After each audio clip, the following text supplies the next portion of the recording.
Sinus blockage, breathing problem, cold cough और asthma के attack, इन सब का मेन रूट होता है ब्लॉक्ड एयरवेज और excess cough in the head reason.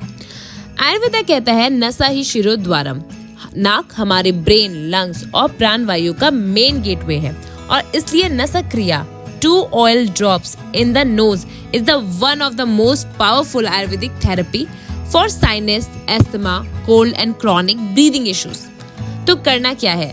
थोड़ा सा सेसमे ऑयल या काऊ घी या अनुतेलम के सिर्फ 2 बूंद सोने से पहले दोनों नोस्ट्रिल में डालिए।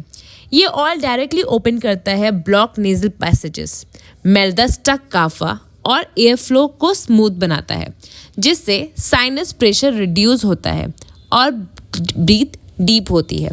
कोल्ड कफ नेचुरली काम हो जाते हैं और हाँ, नेचुरल ग्लो और डीप स्लीप भी देता है। सिर्फ 7 दिन में फील कीजिए difference, clear breath, calm mind and glowing face.